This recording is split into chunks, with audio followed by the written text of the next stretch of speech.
And we are live. Welcome again to Dr. Gabriella Kőrösi and Dr. Gary Wohlman's show. And today we are just going to start with taking a breath and just arrive to this space, because many times in our lives there's so many things happening and it's easy to get disturbed by them. For example, today I had a live schedule with somebody else, and they had kind of an emergency event. So we had to cancel that live, and we're gonna reschedule another time. And they told me what's going on in their life, and yeah, all of a sudden everything could seem fine, and then things just got thrown at you. And we had an intention to have kind of a fun, uplifting event and share our books and all kinds of things. And it was just not the space and the time for that. So I think it is okay sometimes, even for us who are spreading the light and talk about spirituality and all kinds of positive things, to have a downtime sort of Well, I'll piggyback on for that then, ourselves. Gabriella. That's good because to let you who are listening and watching from the present or the future may know or may sense, these sessions are not just to share the light, the encouragement, the bubbly champagne, cotton candy sweetness of life. Yet sometimes it's best to reveal, well, like what Michelangelo said. I love this statement. He was known to have said, not just being a great sculptor of marble, he was known as a great poet to have said, I saw the angel in the marble Mm-hmm. and I chiseled away until I set that angel free. Well, I have been carrying, as some of you may have sensed from Gabrielle's introduction, a feeling of upset with a particular person that's colored, or shall I say, discolored my relationship to being at home, not in my body, not in my own private space, but in the connection with community, which I'm a part here on the top of a mountain, a permaculture community at the top of a mountain with just 30, 40 people, including children, lots of kangaroos, lots of wildlife. Yet when there's a disturbance with someone, it can color everything. And I was just saying that in a recent meeting that we have weekly action meetings here, I was sharing my intention that I intend to be at peace even while holding a feeling of being severely judged and ostracized, and someone is not talking to me. It's extremely disturbing. And yet I'm intending to find a way to be at peace with this, to be accepting the perfect imperfection, to be accepting the darkness, to be accepting my fury, my anger, and my feeling of being righteously violated for someone who I feel has been cheating, stealing, and lying and covering their ass because they haven't been willing to own their part. My understanding about forgiveness is that a person who accepts their part when something goes wrong doesn't just say, oh, I accept my part when that didn't go right, but they also say, oh, I'm sorry for what happened to you and how you felt Yeah. hurt. Next time I won't slam on my brakes so quickly and have you go flying, yes, it was my fault, I didn't have a seatbelt on, to the front seat and smash your knee, which now I'm dealing with a month later. I was barely able to walk. Now it's healing. I'm very good at healing. This person has not come clean as far as I'm concerned. She did say, yes, I put my foot on the brake quickly, but I'm not responsible for your hurt. It was all defensive. There was no feeling, I'm so sorry that happened to you. I was driving too fast. Next time I drive with you or with other people in the car, because other people have the same experience with her, I'll be more sensitive to those that I impact. And she takes things and steals things. And then she tells people, oh, I took something and I'll return it. She comes into my place and takes things. And then she, oh, I took, so I'm now not feeling safe in my own space. It's very disturbing. So I'm sitting with this and I accept it, but I sure don't like it. And I'm furious that I have to deal with this kind of what I consider out of integrity. Some of the other people here, maybe because I'm a New York firstborn male Jew, I feel like I'm happy to confront situations that are highly disturbing. But some people, they just either go, no, I don't want to deal with you, or they don't even want to face what's uncomfortable. So I'm sitting with all that. Yeah. Yeah, I think it's difficult to have some of those conversations, I think, with people. But I think it's definitely inappropriate to going into somebody else's space and taking something before talking to them. And also we are adults, so we can have a conversation, right? If you're saying that you're uncomfortable with something that happened, there would be appropriate responses that the other person could do. But I think whatever is happening is also reflective on them, right? They might be uncomfortable in their own skin if they cannot have a simple conversation, Yeah, especially when you open the door to have that conversation. that's right.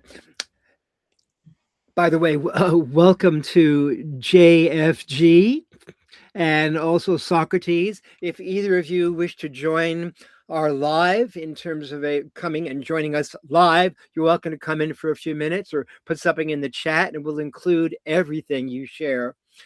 To respond to what you just said, Gabriella, someone else was highly disturbed by this same person.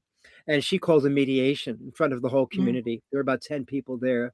And exactly as I just said, the person who was being asked to cop to what she did that was violating the person who called the mediation's trust, who basically, this woman was taking things without saying and not being accountable for a part when things go wrong, as well as for her son, did not accept in that meeting in front of 10 people as witnesses her part. So I don't feel like she has either the capacity, the interest to be humble, and it's known by even the co-founder of our community that this person does not accept accountability when things go wrong. So how do you deal with that when someone is not willing to accept their part? At this point, I'm accepting that I am a unique sovereign being and I avoid this person. It's not what I want to do. I'd rather confront them and get over it and have us both admit, I was hard on her. I've been holding a space of judging her, not because I expect that something's going to go wrong, but it keeps happening over and over. And frankly, I want her gone. And I don't have a say in it because I'm not a member of the community. I'm just a guest. So it's a very precarious position I'm in. And so now I'm considering alternatives. Where else can I live? Or how else can I live in this where I am? Very challenging. Hello, Jill. Welcome, Welcome. Jill. Where do we go with this? Because I'm feeling a bit stuck with the situation, and it's wearing on me. It's disturbing me so much that I said, earlier, I'm doing my best to have peace of mind with things that are ugly and shadowy and dark and not perfectly imperfect, not even perfect, but just feeling imperfect. And so how do we deal with this? How do any of us deal with when things don't go according to plan? If I wrote to ChatGPT right now, ChatGPT would say, don't be concerned. You're just being redirected to a greater wisdom. Okay. I accept that. Where am I? A liar, a cheater, someone who steals. Where have I done that? If I can own that Ho'oponopono, the Hawaiian family problem solving tool, where in me can I see, not just in the other person, not capable, where in me can I clear what is not feeling integrous in my communication with myself and others? the whole Ho'oponopono practice, to give you a little bit of a sense, those of you who don't know about this, there's a famous story, it's true, about a man who was running a psychiatric hospital in Hawaii. Do you know the story, Gabriella? No, I don't. Oh, good. Then it really is the first time that you can hear this. So here's what happened. This man was sitting in his psychiatric hospital, running the psychiatric hospital. And unlike many psychiatric hospitals, which I've worked in as a psychiatric aide or 5, 6 times over my life and over multiple decades, most of them are run like prisons. And the patients are locked up, and some of them are, in all kinds of straitjackets, and they're being restrained from jumping off the roof or killing themselves. They have to play the game to be able to fit in and then come back into normal, oh my God, society. But I have to say, I applaud these people for being willing to take a stand and to live life their own unique way. Of course, when it gets to hurting themselves and others, that's taking it to an extreme. So I'm talking about this because I'm talking about this example of the psychiatric hospital and this person that was highly disturbed. Where are we going with this? I've lost my track of thought. I forgot what I'm saying. What were we talking about? You were going to share this story. The story. About. So he was in a psychiatric hospital, running a psychiatric hospital, and unlike most psychiatric hospitals, he kept all the doors open. The patients were not locked out. I did this with my African gray pet parrot when she was alive. I kept her door open to her cage, and she hung out in her cage. She didn't care, but if she were locked up, she would have felt she wanted to break out. I kept it open, and she felt safe, and she could come and go. Anyway, he said to himself, how can I help these clients, these patients to heal without doing interventions? What is it in me, he asked, that needs to heal, that needs to shift, that needs to be transformed so that anger, that depression, that fury, that destructive behavior is remedied? And he took out the client's notes, and all he did was he sat in his chair and he looked at patient X, throws her feces on the wall and then eats it. Highly destructive. Anger situations with mom and family issues multi-generationally of anger or abuse. What in me needs to change in order for her to change? And every patient in the hospital got better. He didn't do anything, but looked within himself. So what is it in myself? How can I be more integrous? What can I release in not being true to myself or honest with others? What can I do to release any ways that I've been cheating myself with eating the right foods, but sometimes not, or eating late at night and creating fatty liver disease? What can I do to be totally true to myself so the patterns of lying, cheating, stealing from my own consciousness is remedied so that others are moved to do the same by my example? I'm not perfect. I'm perfectly imperfect, and I have plenty of things to be clear. Yeah. But I'm willing to accept what is not working and remedy it. So I bring this up for discussion. Yeah, if anybody has any idea, please put it in the chat. Or if you want to join us for a few minutes and share your ideas, we can also invite you. I've been working on simplifying a lot of things that I can in my life, including things around me, because I noticed that when I let things go, I feel better. So if I'm not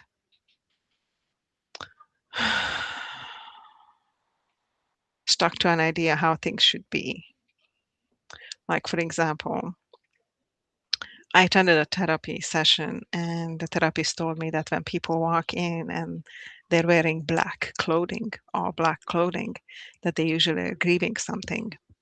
And I have decided, okay, yes, I have a lot of things in my life, and I did have a lot of black clothing. And I decided I'm going to give it all away. I'm going to donate it, all of them, even favorite ones, even beautiful ones, even ones that cost a lot of money, um, from even socks. I just do not want to wear anything that's fully black anymore because I want to wear color. So I decided to pack up everything that's black and give it away. And I felt such relief, you Interesting how know? you say that, changing the story, changing how you see yourself, how others see you. It reminds me of recently, I heard from a dear friend about a particular tool called the Sedona method. I might have mentioned this to you Okay. before. And it's a Mm. simple 3 or 4 5 point practice. Number one, I accept what happened or what didn't happen. I accept what Mm-hmm. did physically happen, the truth that could be seen in a courtroom, the facts of what Yeah. happened. Okay. Number two, I accept my story about what I perceive has happened. Number Mm-hmm. three, could I let go of this story? Mm-hmm. Number four, can I let go of the story? And then number five, I've turned it around from when would be a good time to let go of the story to when would now be a good time to let go of the story. And so if I were to let go of the story and create a new story, I would say this is a beautiful reflection. This is a gift. This is a teaching to see ways that I can be more authentic in my communication with others, to accept also the gift of not having to get along with everyone, to accept being willing to not talk with someone or have someone shun me or ostracize me. God knows, with my eccentricity, I've been outcast from so many different groups and communities. He's too much. He's too out there. And you know what? I'm not going to change. I have no interest in being a plain vanilla. Go into a restaurant, waiter says, "This is a very popular dish." I say, "Please, I don't care what everybody else likes. I want to know what I would like. I like something spicy, something hot, something full of flavor, something nutritious. Now, what can you tell me?" So the key is finding the gift, the silver lining, the yes underneath the no, the light underneath the dark, and to accept as I get elder and wiser and sager and major and turn the stager and pager, the paging and the staging of a new moment of life. I feel like it's essential to continue to fresh stories, new glories, we dance and sing.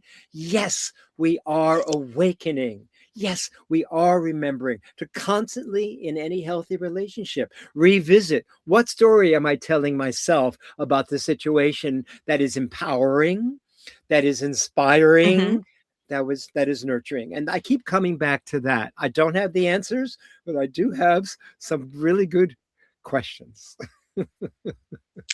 I think it's really interesting. And also, I love this method. I accept, and then I accept my story about it. And could I let it go? And can I let it go? And when would now be a good time to let it go? So I had a story with a friend who was a friend for a very long time, over a decade, and then something happened. Actually, I helped her get a job, but then she blamed me that she took the job and didn't have enough time to move and all this, and then she ended our friendship because of it. And I was like, okay, but it for me it didn't seem like that whatever happened, we couldn't talk through or couldn't, but for her, whatever she's seen, it was easier to blame me than take responsibility. As you were saying, this sounds like this person also doesn't want to take responsibility for something that they made a decision. This person made a decision to take a job. Your person made a decision to drive fast or to steal or take something from others, you know. Um, and I was sad about it, but I let it go. I decided to let it go. If this person doesn't want to be in my life, And sounds like if that person doesn't want to be in your life, they don't need to be in our lives. Well, she is in my life because she lives my next door neighbor. She's totally in my life. And she's been asked by the co-founder of the community whose property she's on to move to another place in the community. And she has basically till the end of July, another 7 weeks, to come up with $68,000 to prove, because she's young, that she can afford to be here, and then the people are likely to invite her in. And if she doesn't have that, she's going to be told, I'm sorry, but you haven't met the key least common denominators of what we expect. So I'm just kind of playing it cool for now, keeping the distance for now. But if she's accepted August 1st, I am going to call a mediation. And if she's not able to meet me there, I'm just going to pull more into my own skin and accept my own story and not attempt to confront or even engage with people who will not own their part in situations when things go wrong. On the other hand, sometimes this can be an honorable situation. So, for example, Mm-hmm. I was lovers with a beautiful soul, a woman who introduced me to the world of performing arts when I was in my late 20s. I was living in Honolulu in Hawaii, and I met a beautiful woman. Her name was Penny Little, still has that name. Gorgeous, gorgeous woman. We got pregnant. I couldn't handle it. We had an abortion, and we basically separated and hadn't seen her for decades and decades, until 4 decades later, nearly, or 5 decades later, now I'm 75, we started to connect when her husband, who was also a muso like she was, beautiful singer and cello player, and she could notate songs like Beethoven, amazing, gifted soul, and he was gone. And so we started to communicate. Somehow I found her on Facebook. We started to communicate on Zoom once a week for 2 years. And it was beautiful. And she would say to me, and I would say to her, hey, the form of our relationship has changed, that I have so much love for you. And we share the same values. She's a video documentarist, whatever the word is. And she creates confronting, uh, dispelling, creative situations with songs, with movies, with documentary videos about what's going on. So we had such great feelings like you and I are having of diving deep into what's under the surface and really uncovering the beauty of our wisdom and wit and whimsy that we shared 40, 50 years ago. And then, because she runs a particular festival where 50,000 people come around this time of the year, she gets ready because it's a summer festival. Mm-hmm. She wasn't available for a number of weeks and months, and I was fine. I fine, Penny, I love you anyway. I totally forgive you. Let's keep meeting when you can meet. And then she stopped showing up even when we agreed to meet, and it started to disturb me. And I said to her, look, if you have a client and you're half an hour late, or you're running late, or you can't show, just include me. Say, I can't show up. Sorry, I'm running late. Can we meet later or skip this week? Just include me, and I will feel honored in our communication. And she did that once. And then the same pattern continued. I would show up on time. Because she's in a different city in the United States, I'm here near Sydney or Australia. She didn't show, she didn't call, she didn't care, she didn't inform me that she wasn't available. And finally, when we met, at one point, I said, I can't do this anymore. I'm so sorry. I love you. I care about you. I feel so deeply close to you. But I can't keep showing up when we agree to show up, and you don't let me know that you're not going to show, or you don't somehow include me. I feel like I don't matter in your universe. All that matters is your schedule and your preferences. So I'm so sorry. I love you, but I'm not going to do this anymore. If you want to reach out to me, I would love to connect with you, but I'm not going to reach out again. You got to reach me. And she said, I totally understand. But that was done in mutual honoring. And it was a very different Mm-hmm. feeling. the love is still intact. Have you talked to Welcome, her since then? Richard. Welcome, Richard Richard Hogan. We and welcome you Susie. too. For any of you that are here, please feel free to add your comments in the chat. We'd love to include your wisdom, your observation, and also if you want to join us live as well. I also want to ask Paul K. You wouldn't happen to be Paul Karasik, would you? Someone that I was with years ago in the East Coast, a part of your seminars and your training with my presentation coaching. Just curious. We like to include everything that happens in these sessions, including you coming alive in the chat. Yeah, luckily that you Oh, came to good see night. us. Yep, beautiful. We're having Hi, one Kurt. person Hi, after Kurt. another Also, coming to thank you for join us. joining. Yeah, hello, Kurt. Welcome. All right, what do you have to say about that? About it can be honorable. It doesn't have to be disturbing. It can be disturbing. Yeah, And with this particular woman, absolutely. I love her so much. Tears to my eyes. That I can honor not talking with her, but I'm not doing it to be a bad guy. I'm doing because I respect myself enough that I will not be abused by someone's lack Yeah, of communication. I don't care. I don't show up. All that matters is me, myself, and I. I don't have much patience for that. Someone can change their ways and go, hey, yeah, okay, I'll include you, or I'll let you know, I'll honor you, I'll include you, I'll acknowledge you, I'll respect you. That feels beautiful. But without that, sorry, I'm out of here. Yeah.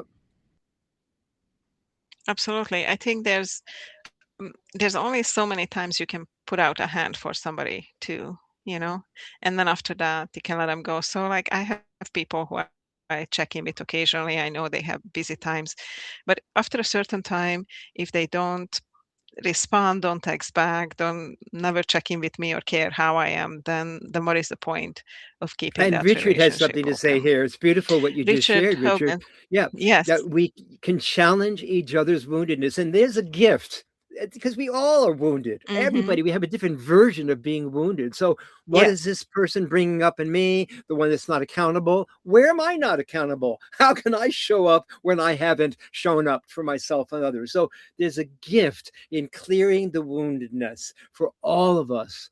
For all of us. Uh, Yes, yes. Chiron, the wounded healer, the planetary body that represents the wounded child in all of us from deep at the beginning of our lives or even from earlier lifetimes gives us an opportunity to bring wounds up to the surface for healing. And that's a beautiful gift, particularly when we can share openly with someone about, here's where I'm stuck. I felt that I was abandoned. I felt that my mom was she was an Aries, always had to be righteous. My way is the right way. So I have a lot of issues and of course attract people who have that same pattern so that I can heal this pattern. So beautiful comment, Richard. We really appreciate your adding to the conversation. I love I love that too, because I mean, going back to some of the situations, we also do not know what wounds and traumas other people carry. So we cannot be responsible for their reactions. All we can be responsible is our reaction and how we act and how we are around them. I'm just sitting in my wearing the presentation doctor hat for a minute right now. Here, I'll put on an actual hat. This is my I love it. what hat is that? Coach. It's my coaching hat. Coach. And Perfect. I don't think if I've I were seen to you in put a hat on like my, this before. it actually I haven't worn this hat in years. I've had it sitting next to me in case You're I ever have matching, a yeah. moment. Look like a fireman. If I ever had a moment on stage or in front of someone in a live Zoom where I felt moved to put on this hat. So, hey, this is the moment. I literally haven't worn this hat in years. I had someone make this hat for me as a coach so I could wear it on stage and, basically have the presentation doctor's hat on. So if I were wearing the presentation doctor's hat and as a coach right now, if I were anyone listening, any of you who are in the live chat or any of you watching in the future, what would I say that would reach a place of honoring our mutual woundedness and the opportunity all of us have right now on this planet to heal something very personal. That's our own unique part in getting us into the mess we're in. Okay, so let's be brutally honest. I'm Yeah. going to be brutally honest. Take off this hat. My hair looks all wild now.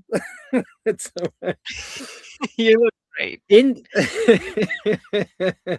in this wild cocooned glue that we're all morphing through, in the chaos of the world at large, with systems falling apart, what is my part in creating, through greed, through not being honest, through taking when I'm not being told this is for you to take? What is my part for creating a world based on fear, based on the inner core belief that I've carried all my life of I'm not good enough?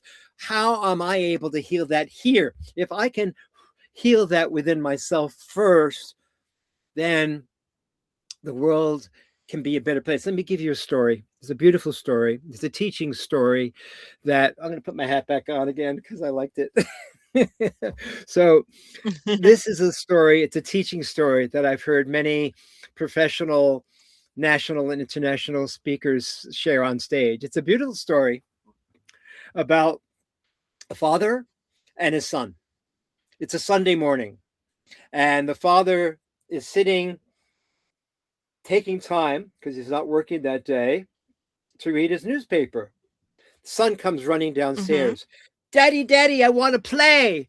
Oh, son, gee, I'm just having some time for myself here. Okay, tell you what, here's a page of this newspaper. Tears it up. On one side of this page is a picture of the world. Go to your room and come back later and show me that you've been able to put the world together on Mm. the side of the paper. So he sits back. I got some time for myself. I can take my time Sunday morning, read this paper. 5 minutes later, his son comes running downstairs. Daddy, Daddy, Daddy, I did it. I put the world together. And the father goes, Oh, that's great, son. Oh, no time for myself. How did you do it? And the son says, "Oh, Daddy, Daddy, it was really easy." Well, it wasn't easy at first. At first, I saw all these round things. They were like all these shapes, like a jigsaw puzzle. Everything was round. I couldn't tell where anything was going to go.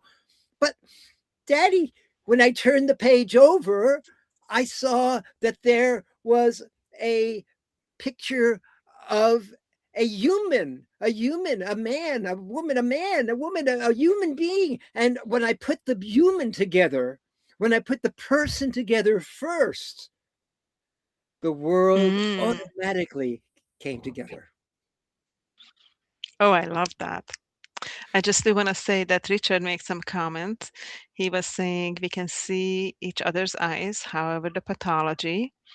And then he said, I feel that my soul has the responsibility to speak with the soul of the other. Beautiful, Beautiful Richard. comment, And Richard. Richard, if you Yes. want to join us, you can let us know. I'll also comment on that, and whether Richard wants to join us, physically, visually, or not, because your comments will pick up on everything you're saying. I agree that if I were to tune into my soul, connecting with the person whose soul I'm disturbed with, one of the things I can say to the person and ask the person is, I embrace the gifts I'm learning in our connection, ways for me Hmm. to be more integrous and more honest with myself and others. And my soul is very likely here to offer a lesson, a teaching, a gift to you. And I'm willing to accept your teaching, your gift, your lesson to me. And that's beautiful. And if I were just to see us, we can do this with our hands. It's one of the exercises I share with people in my role as the presentation doctor. Person A says to person B, I have something I want to talk with you about that's disturbing. This happened, blah, blah, blah, blah. And I'm ready to transform the way I see it, the story I hold. And the person says, yeah, I don't appreciate the way you've been holding me captive or as a villain in your movie. That doesn't work for me. I'm not a villain. We just see things differently. Yeah. I accept my place in basically blaming you, and yes, in pointing the finger, and time again, I'm actually looking. I've even documented all the different evidence of all the times you've taken things. I put it down. I put the dates down. I'm expecting that something is going to happen again, and I realize that I'm part of creating the situation by continuing to look for things that are going wrong. Well, about time you honored that, because I feel like you've been seeing me at my worst rather than my best. Perhaps now we can begin to talk with each other, because yes, I haven't fully, because I was never able to accept my part in things when I was young. I was always punished for it, but I can now accept that a little bit. So soul to soul, this is the beginning of a movement towards integration. Yeah. Thank you, Richard. I appreciate the wisdom being shared in these chats through all of us. Very good.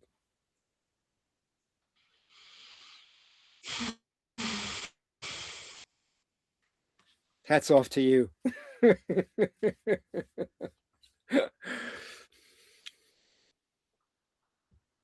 I think that these are kind of hard topics to talk about.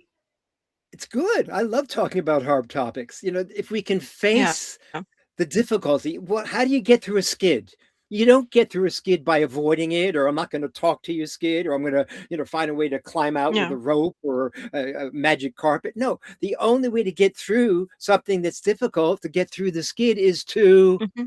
go deeper into what's most uncomfortable. Go through it. I remember a So I beautiful wonder. quote. Okay. Go ahead. Go ahead. Okay. Go ahead. Say the quote. You meant to say the quote. Say the quote. Yeah. This is by a German existentialist. I've kept it close to me for 5 decades, since I was in my early 20s when I was living in San Francisco. It was written by Gottfried von der Durkheim. And it basically, Hmm. my memory of what it says, because I don't have the full quote memorized, is this: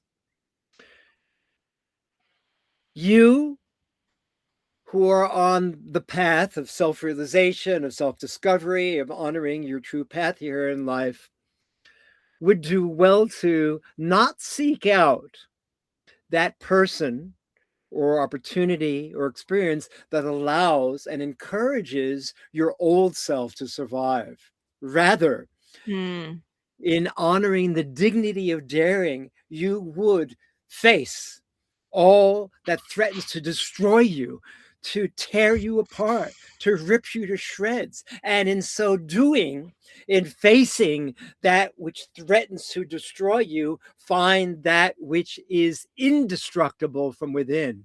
In this lies the dignity of daring, the dignity of coming to face not just the beauty, not just the ugly, but all that is uncomfortable, to bring that is comfortable, to bring through honoring the dark, the light that is meant to come through. So there's wisdom in this, embracing the most difficult obstacles. There's a quote from a Zen monk to a person who is asking the Zen monk, how do I get through all these disturbances? They're in my way. They're in my way. How do I get through it? And the Zen monk thought carefully and said, disturbances, Hmm. obstacles, they're not Hmm. in your way. They are the way. I love that. I love that. And the same point, there's no light if there's no darkness, right? You were mentioning the light and the darkness. We can see the light if there's no darkness. So you kind of need both of them. Richard made I another love what you comment. shared. Richard has another comment, but I only see part of it. If you could move the chat up, we can see his full comment. I don't know. I I don't only see the know. bottom. I can't move the chat. Maybe, I Richard, you just can see share he says mother. what you shared.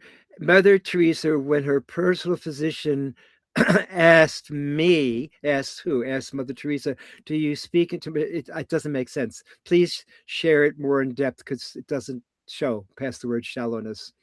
We want to feel the Speak depth of your into my sharing. shallowness. I don't get it. He'll share it if he When decides to. That's okay.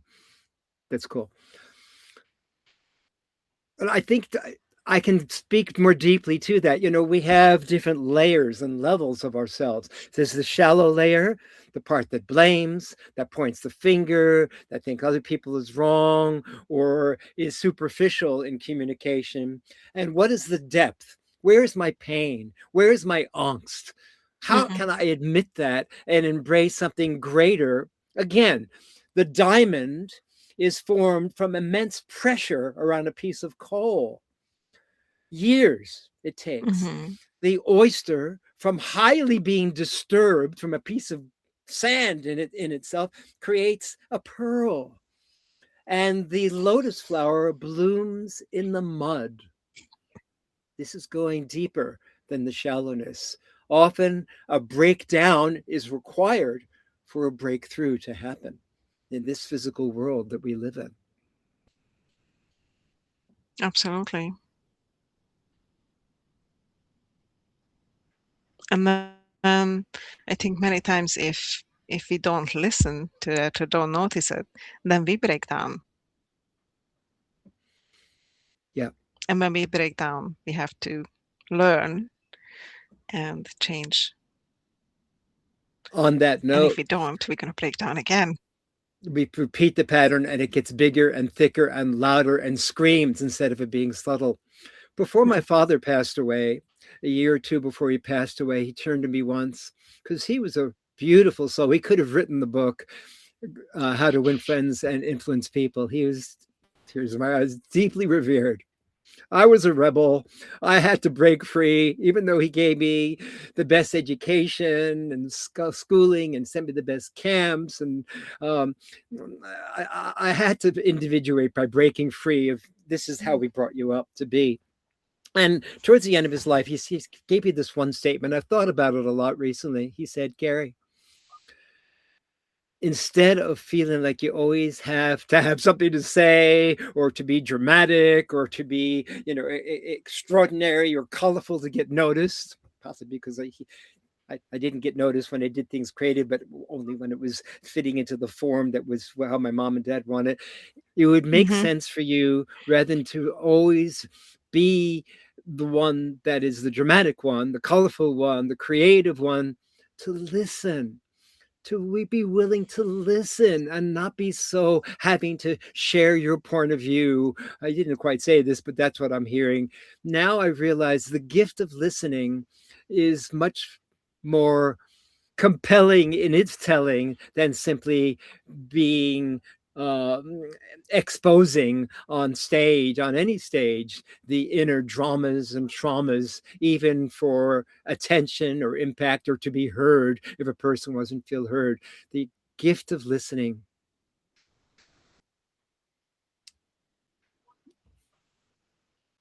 So Richard is clarifying a little bit more, but I'm asking what was his answer. So he said sometimes between August 15, 1983 and August 5th, 1987, Mother Teresa asked me, "Do you understand my shallowness?" That's a really interesting question. Well, I like the combination. Do you speak into my shallowness? Do you understand Mhm, my shallowness? This is getting deep. This is great. mhm. Shallowness. If And what is shallowness had a voice, shallowness? What is I'm going to do it with shallowness? my hands. I'm going to do a little play with my hands. Shallow, deep. Hello, I'm the shallow part of you. And often when I say things, people don't give me any attention. Oh, that's deep. No, Mm, excuse me.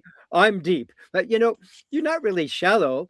People, you just been name calls, and for so long, you're not really shallow at all. But I have to say, I've also been blaming you for being superficial and just me, myself, and I, and wanting to be seen. You know, it would you'd be deeper, or I would see you more deeply if one, I didn't call you names, and two, I would see the depth in your shallowness. Ooh, that's really good. I didn't realize you could see the depth in my shallowness. Now, look at my posture. I'm standing up taller and I can feel seen, heard, and understood. Now I don't feel so shallow about feeling shallow. I feel a deepening in the way I stand and face you. Yeah, and I can feel lighter now. Not shallow, but I can feel lighter now in my depth. Hey, let's get together. Yes, let's get together.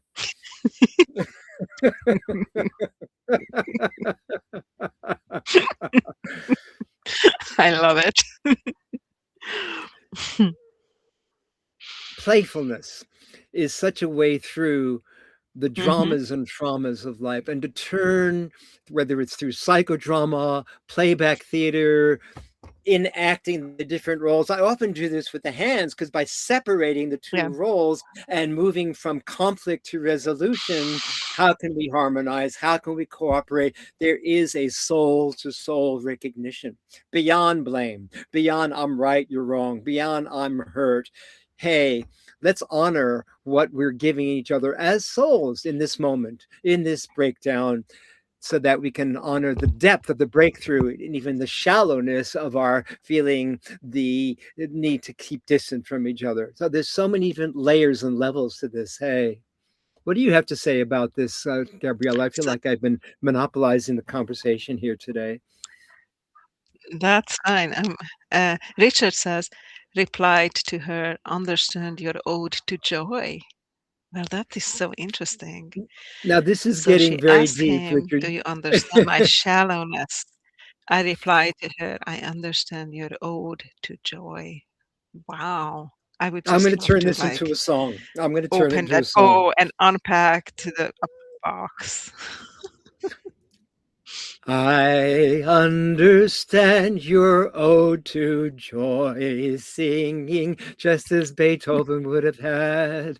In the depths and heights of suffering struggle, we can understand the depths through shallowness. I'm glad. Yes, we can all honor the ways that we hold back and hide our true grace. Yes, this is the wisdom as we confront what's most difficult as we face. I love it.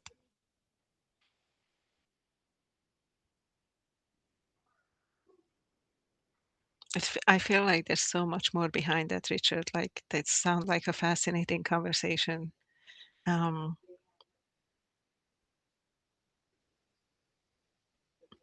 And even in the spaces, because it seems like Richard just wants to continue in the chat. That's fine. I find it intriguing. yeah. Completely concur. Yeah, yeah, yeah. Of course. You know, there's something brilliant that happens, for example, is a whole different subject, but it's the same subject, of course.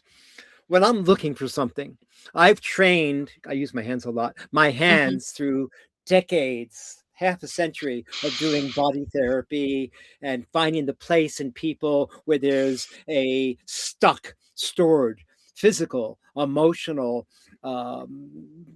blockage of energy in the physical body that's often connected to a stored, stuck, stubborn, stiff point of view that a person's holding on to keep that old story in place. When I'm looking for something and I start to look for it with my eyes, where did I put it? I go into this franticness. I go into this highly disturbed, I would even call it a shallow way of looking to retrieve something that I thought I lost in my physical environment. Can you relate to this? However, if I just do the same Hmm. thing with my hand, I go, reach out with my hand. I don't even ask. I just reach because my hands are so well trained to go where energy is blocked. My hand, 99% of the time, will land exactly on or point towards that same object that I thought that I lost or felt misplaced. Now, what does that say? That says, just like at the very beginning of our conversation, the first words I shared were Michelangelo's statement, I saw the angel already in that marble and I chiseled away until I set it free.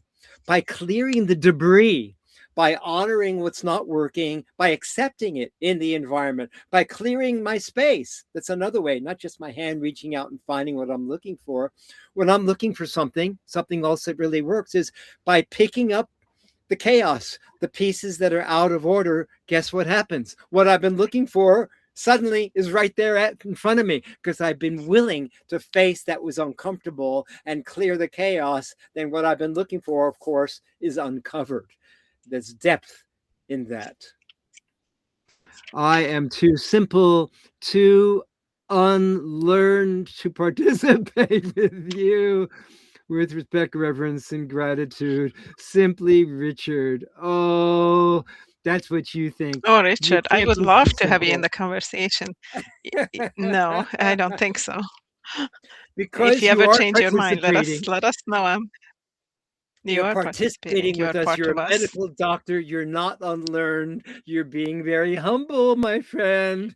And simply said, profoundly awakened. It's simple and yet it's profound. The depth in the shallowness, the lightness in the darkness, the yes in the no, the clarity in the confusion. We're all coming to find ways to uncover, discover, and recover together.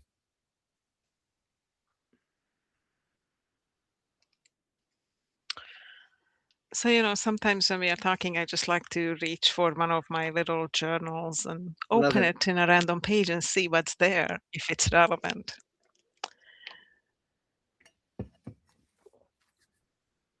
So there's two little notes in this page. One of them is saying, life shows up in many different ways, brings people in and take people away.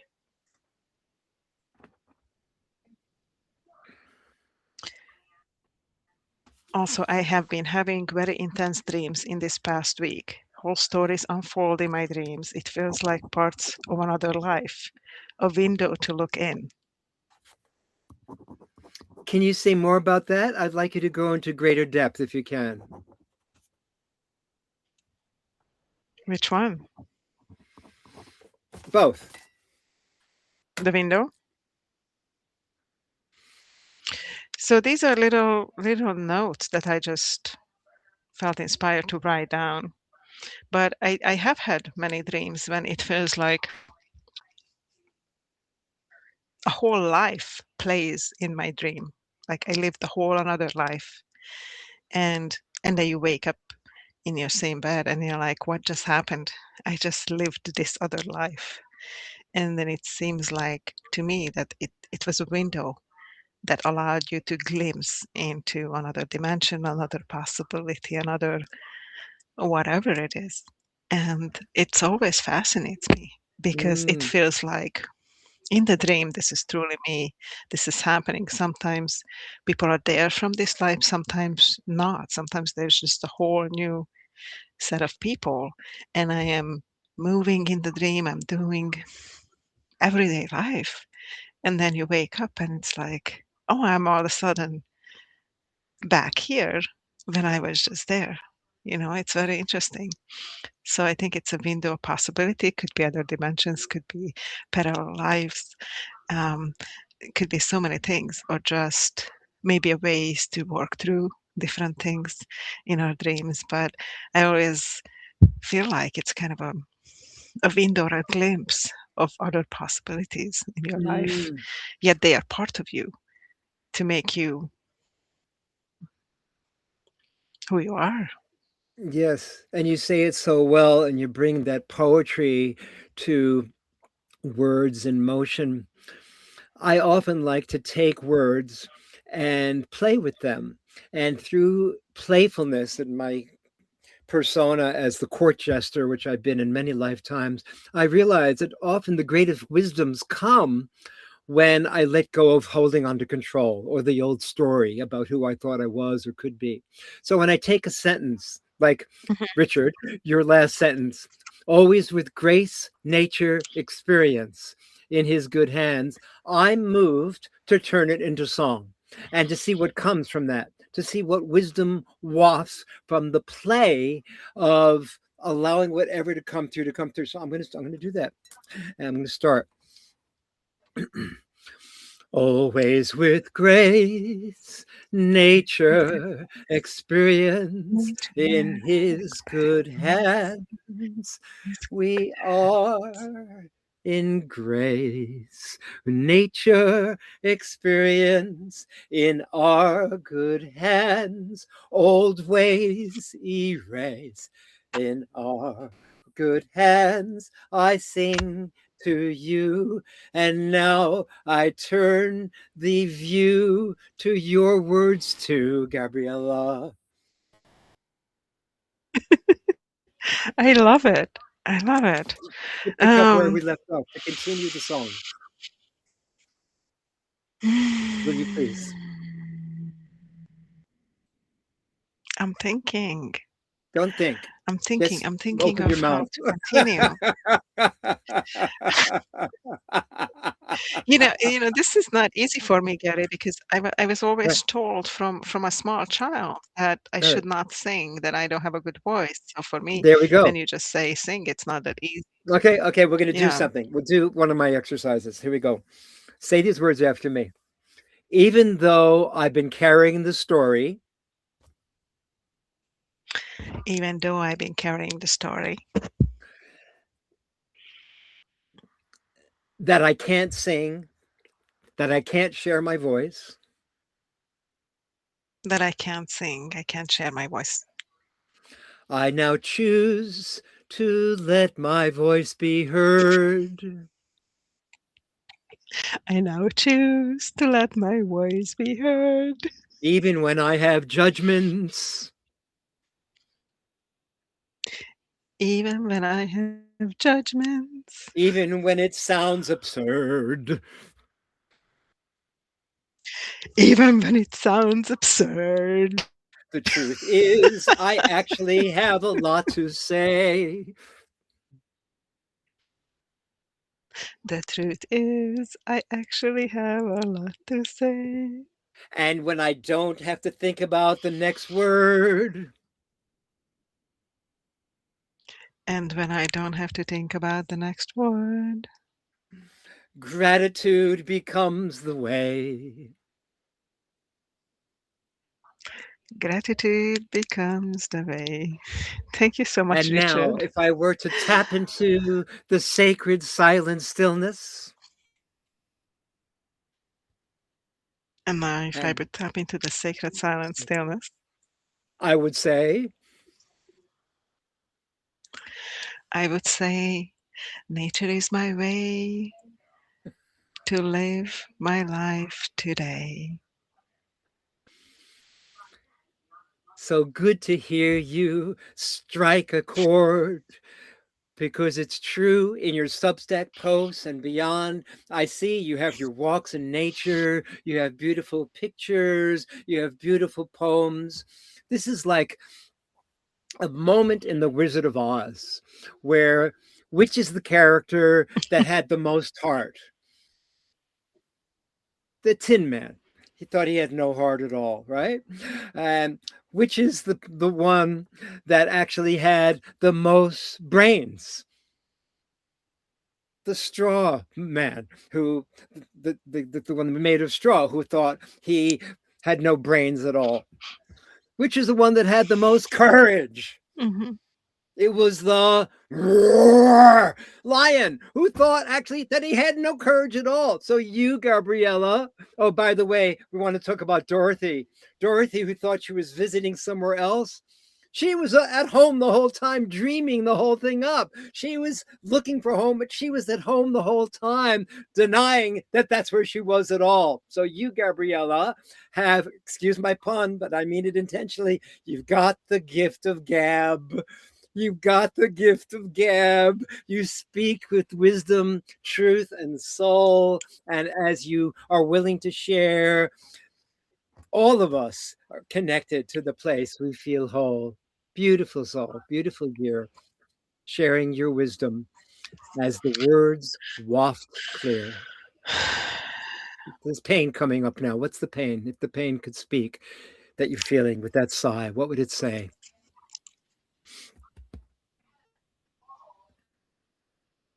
Well, I Yeah. just thought it was really interesting because in this same little journal, I took this with me when I went to a vision quest on the eastern Washington Scablands.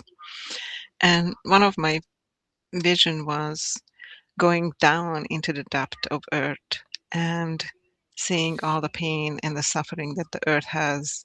Like I seen in my eyes all the destruction. And when I was down to the heart of Mother Earth, half of the heart was black. And I asked, what can I do? What can I do? You know, I'm so connected to nature. Um, what can I do? And Mother Earth said, sing my song. I'm like, what song? What song, Mother Earth? And then all these words came to me that I don't know what they mean, but I like awoken and I just wrote these words that I don't know half of them what they are. Half of them are in English, half of them are not, but it's a song for Mother Earth. Do you want to hear it? Of course.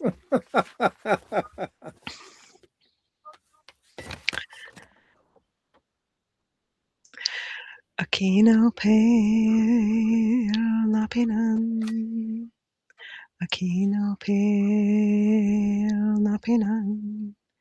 Hear my song, here it come. Akino pale napinan, Akino pale napinan. Open now, parasan. Open now, parasan. Hail, hail now, musicam. Hail, hail now, musicam. Akino pale napinan. Open now, parakam. Open now, parakam. Akino pale napinan. Open now, pinan. Akino pale parakam. Hear my song, hear it come. The kino pale parakam. Open no napinan. Hail, hail home, no musicam. Hail, hail no musicam. Akino pale napinan. Akino pale napinan. So beautiful to hear these words that come from a very deep, not shallow place. To have nature sing its song and have you sing it, I feel more connected to where we belong. Such a gift you have to share. More of that. Here, here, there.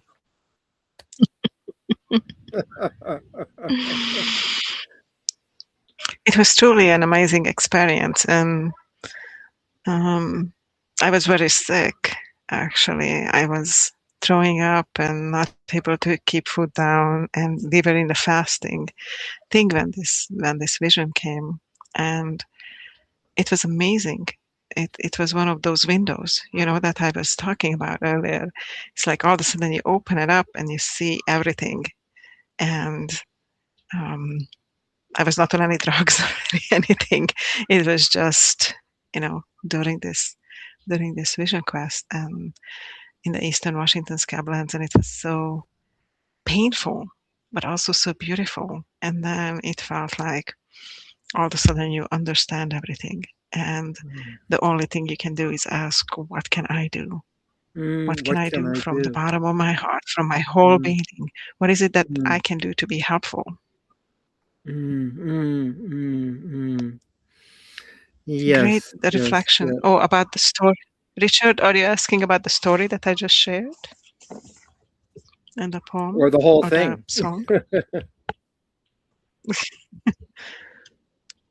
I'm gonna have to write down your email. So You can save it in the chat, can't you?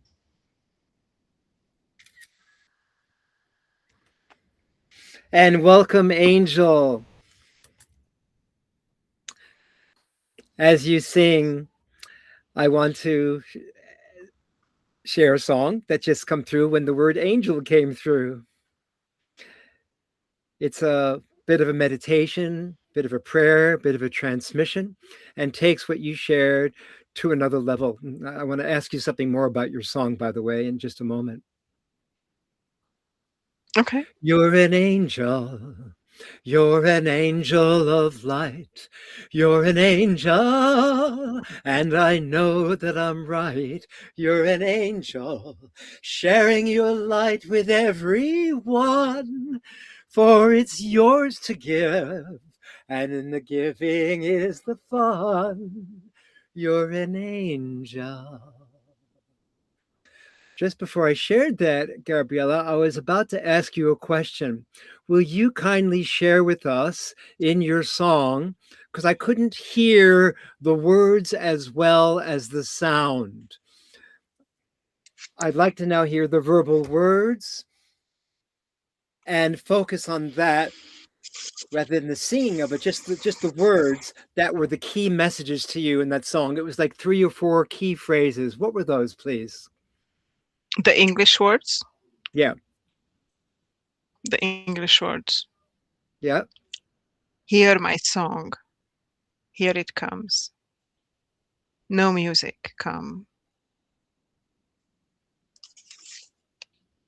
Those were the only English words. Yeah. And the other words. Hear my song, here it come. No music, come. Yeah. What does that say to you? It feels to me like an unspoken language that is understood by everyone and everything if they tune into their inner knowing. This is It beautiful. seems to me like another dimensional language, like a genuine understanding.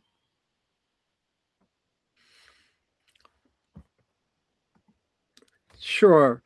And for anyone that's here, I would like to also invite you all to join and subscribe to Gabriella's Substack and my Substack. We can do that through this chat.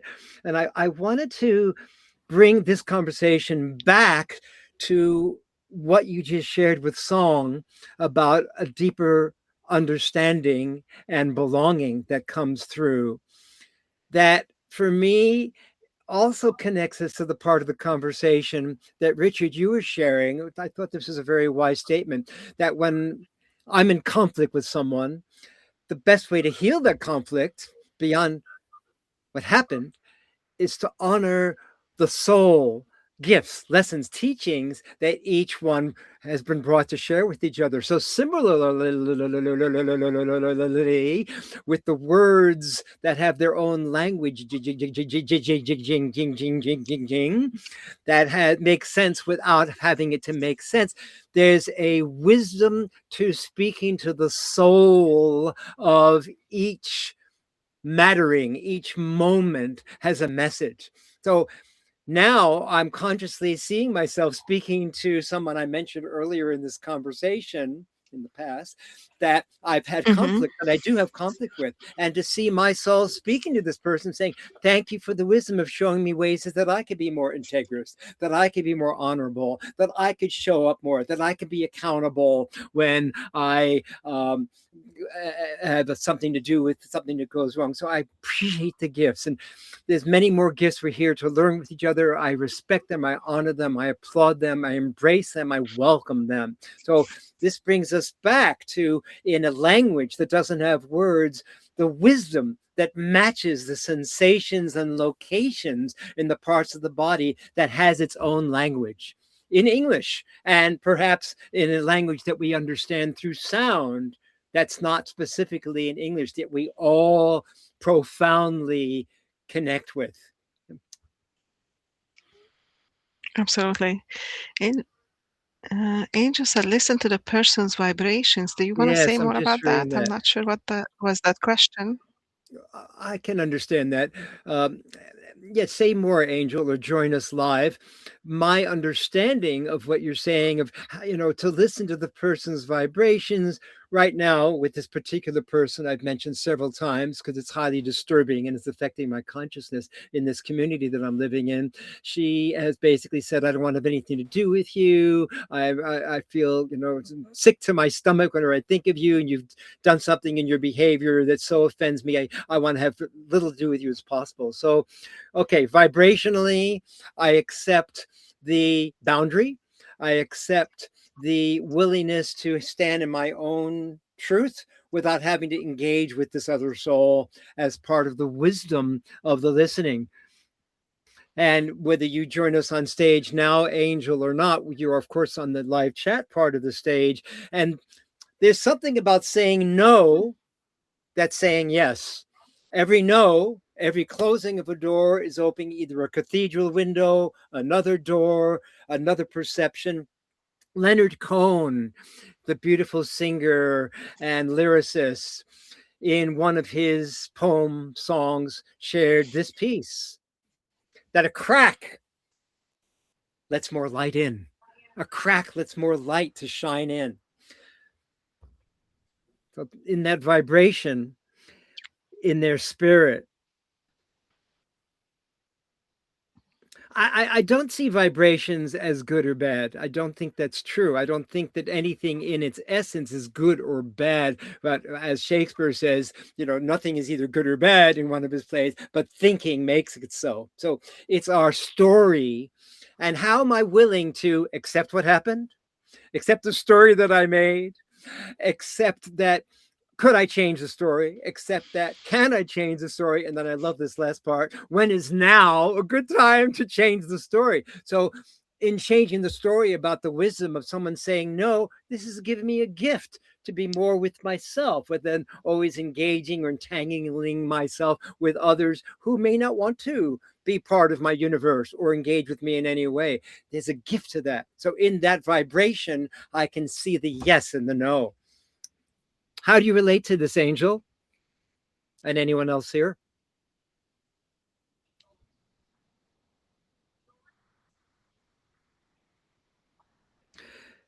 Possibly uncomfortable in their nesty engagement. Yeah, we kind of talked about that a little bit before, that they, What does it we say, don't know Gabriella? what's going on with the other person. So it's talking about the other person Who's being that you're nesty talking about. here? They're being nesty, saying, I don't want to engage. The Their nesty driver, the engagement car is saying, driver. I don't want to engage. That's nesty. It is. It's abusive, particularly in a community where one of the principles of the Constitution is that when someone has something that's a difficulty with someone, if they can't deal with it directly, they deal with it. Hello. Oh, thank you, dude. I'm on a Zoom. Thank you so much. Looks like somebody just came in to see mail Dr. just Gary. came in. Hopefully it's good news. Yeah.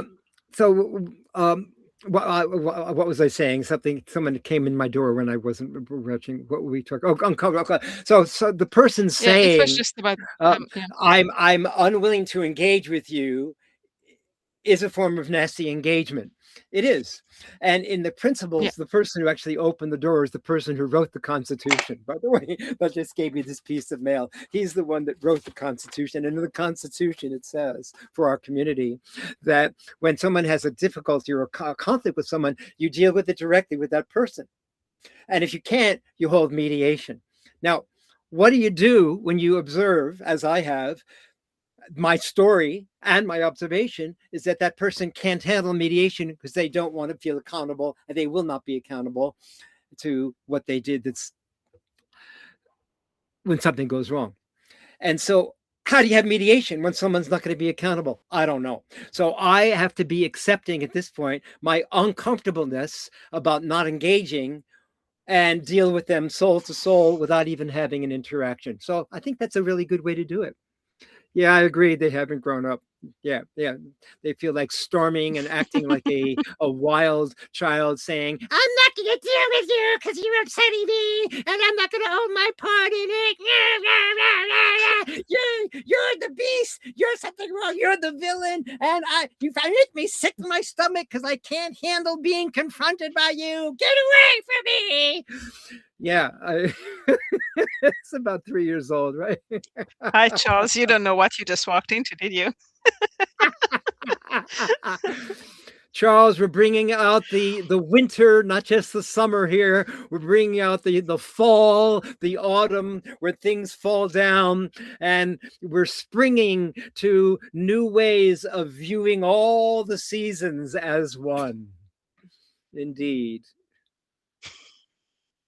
Welcome, Charles Summers. For the context, Charles, we were talking about some conflicts that are happening and how to deal with some people when they are not taking responsibility and how we can look at them from different perspective potentially. I'm just reading Angel's comment. They are Yes. being nasty to you or the engagement. So they are being to me, to you. Oh my God, nasty or incoming their approach. Okay, I'm going to do some presentation coaching here. One of my hats that I put on as the coach, as the presentation doctor, is the hat that has, put your hands up with me if you're not driving a car, and do this with me, everybody. This is what I call the 5S principle. When you speak, to simplify and clarify and bring out the essence of communication, say these words after me. I speak in the simplest, say the word simplest, Simplest. shortest, Shortest. strongest, Strongest. specific statement. The 5 S's: simplest, shortest, strongest, specific statement. Or making it even simpler, one of my former lovers, who was very wise and still is, their birthday in a few days, and she has so much to say, said, Gary, why make a 5S? Make it even shorter, more concise, so it makes more sense. How about simplest, shortest, strongest? So, Angel, please make that comment above. They are being nasty to you, or the engagements are there being to me, to you, nasty, or incoming their approach. Give us a 5S. Say that in the shortest way so that you make more sense, please. In my unknown last second joining, it was my perspective. Yeah, I just don't understand it. I would love you to share that in a distilling way so we get the essence with fewer words. And you'll find your communication lands in our bodies, in our listening, in our seeing, in our feeling, even more engagingly, if you're willing. And if not, my suggestion to anyone here listening is that you practice, if you say something that's long-winded, to say it as short as possible, with as few words as possible. What are you doing, Gabriella? Yeah, they were being crappy to me. That's right. What are you doing with your pen? It's a wood. It's sandalwood. It's sandalwood. Oh, you're letting So essence. I thought you were drawing into the air, into the infinite, some invisible lines of wisdoms of creation. I can also do that.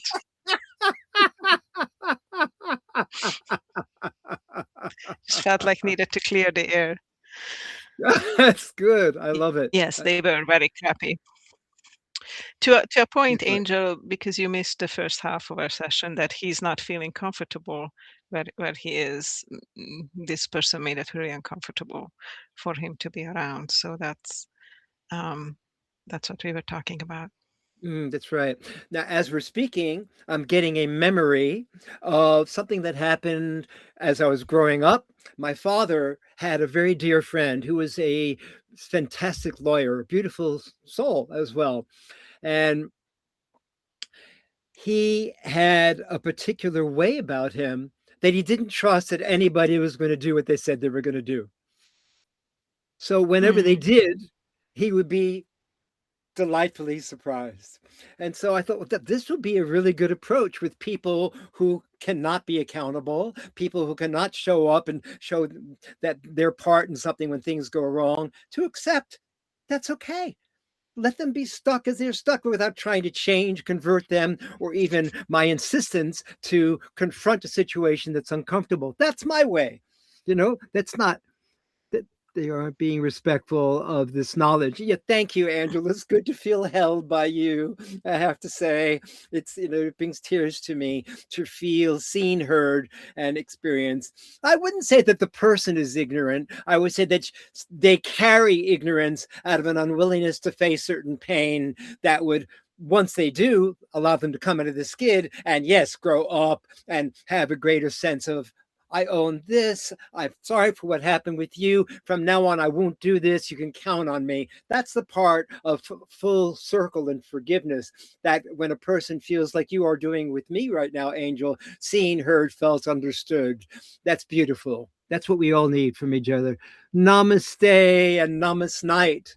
That's right. Through the day to bring through more light. Namaste their actions. I see in you that which is beautiful. I see that you which is holy. It's all holy.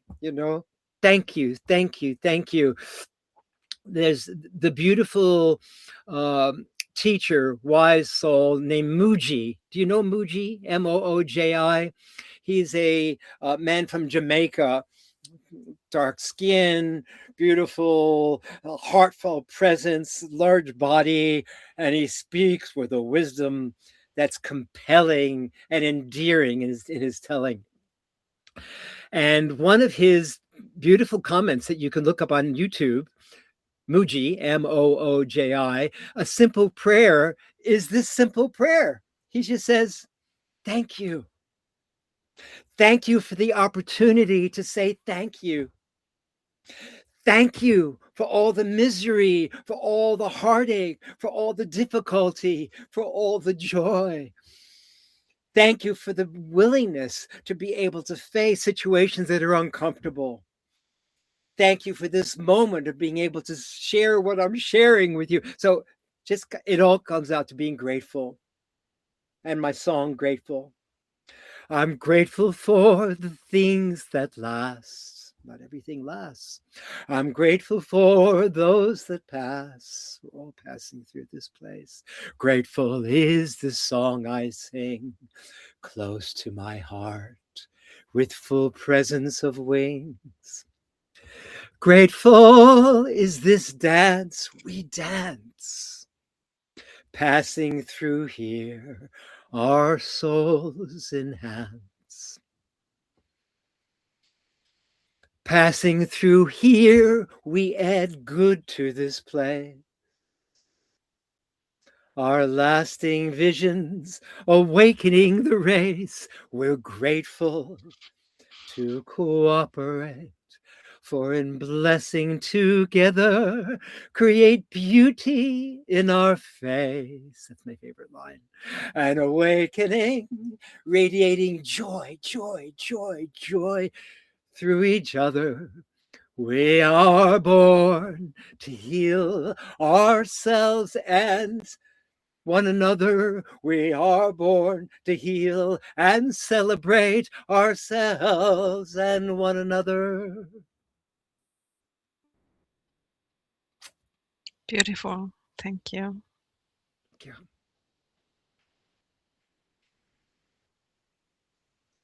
It's wonderful to feel I think, heard. In the presentation coaching, as the yes, presentation doctor work that I do online and with live interactive events, sharing your wisdom, your voice, your message as you've dreamed possible. One of the key pain points that we all carry is the story from earlier moments when we were wounded, when we were young, where we decided at an early age, I'm not being heard. I can't share my voice. I can't share my song. I can't belong. Where we were so hurt that we don't feel seen. I remember I was at a tribal dance week-long retreat with many specialists in dance conscious movement from all around the world in Hawaii about 10 years ago. And there was a man in my workshop who was teaching the 5 rhythms movement meditation dance practice in New York City, where I was born. And he was telling me during the lunch break that he had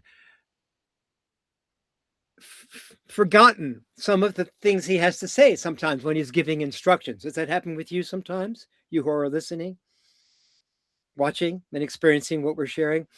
Sure, we forget our lines sometimes. Well, when it came to his turn at the end of the lunch break and he was there to share, what is it really, one level underneath the shell, under the surface, that's really going on? I asked him, that is blocking your ability to remember what you have to say as a presenter, as a speaker, as an instructor, as a teacher, as a leader, as a guide, as a mentor. And he said, with tears now starting to form on his face,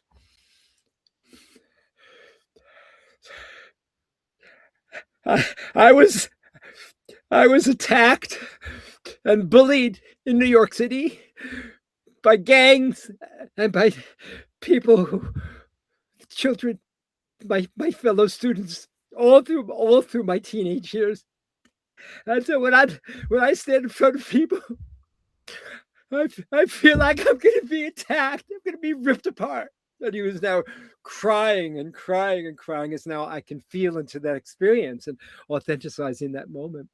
And it was so beautiful to hear him, feel him, experience him, honoring how he was wounded, and in front of supportive witnesses who I instructed to give supportive, nurturing, empowering, inspiring feedback to whoever was on stage, because no one wants to feel like you're being judged or you better do it this way or know how to fix that, to be really seen. He was seen for not being seen.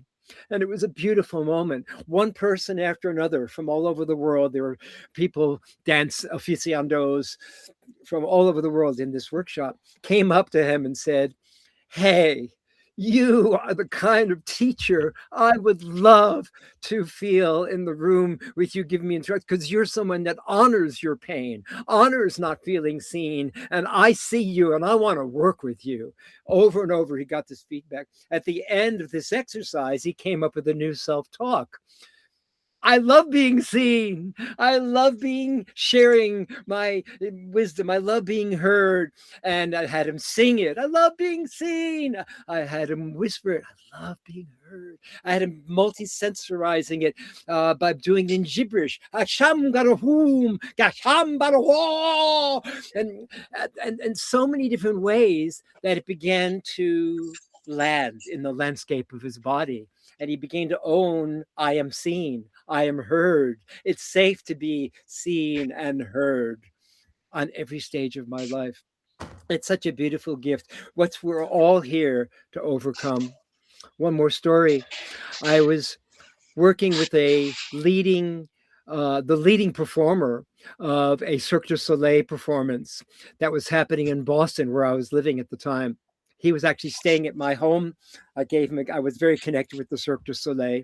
I have kind of my own Cirque du Soleil circus, a circus in 1,001 acts myself. And he was there staying at my place. And I remember I was driving him back to the train, as he was going to take a train to fly back to go to the airport and fly back to Canada, where he came from. And I asked him for a moment of pain where he felt seen, not seen, where he was afraid to show up. And he said this to me. He said, "My girlfriend is jealous of me as the main performer in the Cirque du Soleil performance. She lives in Paris. And whenever I show myself in even this scene this scene where I'm supposed to share with a gun and flushing down feces in a toilet, how disgusting it is. They make these loud sounds for the whole audience. I don't want to come across like that. But I've pushed down my brightness, my light, so that I could please my girlfriend, because she wants to have me just be there for her and not to share my light, even the depth of my wisdom with audiences. I want to share that, Mm. but in what I've been encouraged to do in the Cirque du Soleil performances as well is accept a character it's not the true being that I am. I'm performing to please them, just like I was pleasing my girlfriend. And no, and then his new self-talk was, I choose to show up and be seen on Yeah. all stages of my life. I am seen on all stages of my life. So this is what we're getting to. It's safe to be seen. It's safe to be heard. It's safe to Hmm. fully share my wisdom, Sing my your song. message, and my song and voice with you. Beautifully said. I think that's a beautiful conclusion for today, Gary. I think where we started and how we come, isn't it, reached a full circle? We have indeed. I love our sessions together, and we keep meeting for those who are meeting us here weekly. So at the same exact time, we'll be going like this till the end of July. So for about 6 or 7 more times, we will meet again. And we'd love to hear from you. We'd love you to join our Substack channels. And presence is, yes, Angel, what it really comes down to. It's not just being seen. I see you, or witness. It's not just being heard. It's to use the word singing. It's to honor our presencing, our presentation, our ability to share our physical, emotional, and creative presence. That's what we're all hungriest for. So yes, I appreciate your correction, or shall I say your refinement, Angel.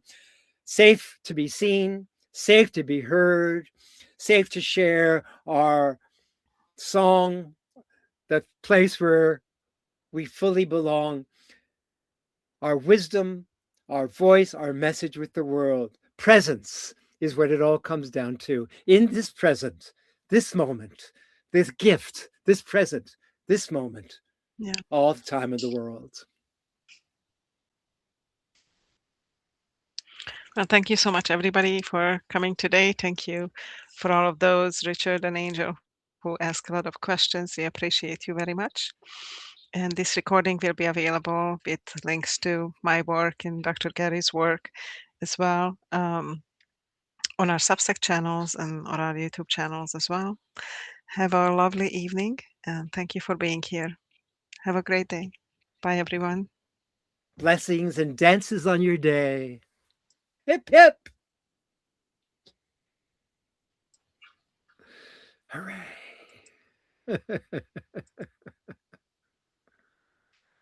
Beautiful. Be you to the full.